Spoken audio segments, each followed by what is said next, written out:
پی آئی اے پاکستان سے جو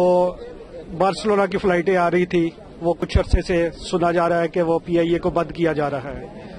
میں سمجھتا ہوں کہ پی آئی اے کے بند ہونے کی جو وجوہات ہیں ان میں سے سب سے امپورٹنٹ چیز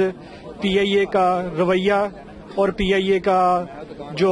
ٹائم ٹیبل ہے اس میں بالکل جو پریشانی آ رہی ہے عوام کو وہ یہی آ رہی ہے کہ جب بھی دیکھیں پی آئی اے کی فلائٹ لیٹ ہو رہی ہے، پی آئی اے کی فلائٹ ٹائم پر نہیں پہنچ رہی. تو اس کے علاوہ پی آئی اے کی جو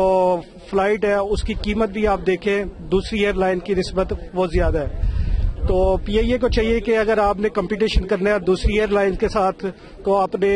جو فیئر ہے ان کو دوسری ایئر لائن کے ساتھ برابر کریں اور اپنے ٹائم ٹیبل کا خاص طور پر خیال رکھیں. اس کے علاوہ یہاں پہ جو مینجمنٹ ہے ان کی، اس مینجمنٹ کو چاہیے کہ وہ اپنے رویے پر غور کریں. جو جتنا عرصہ گزرا ہے اس عرصے میں جو کچھ بھی انہوں نے کیا ہے وہ دوسری ایئر لائن کی نسبت ہم دیکھ رہے ہیں کہ وہ غلط کیا جا رہا ہے. اگر آپ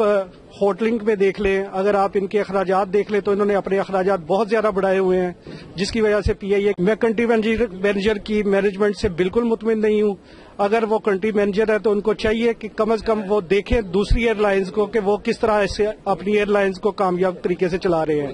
لیکن مسئلہ یہاں پہ یہ ہے کہ جو یہاں کے کنٹری مینیجر ہے ان کی ایک اپنی پالیٹکس ہے اور اس پالیٹکس کی وجہ سے یہاں پہ رہنے والی عوام کو نقصان پہنچ رہا ہے.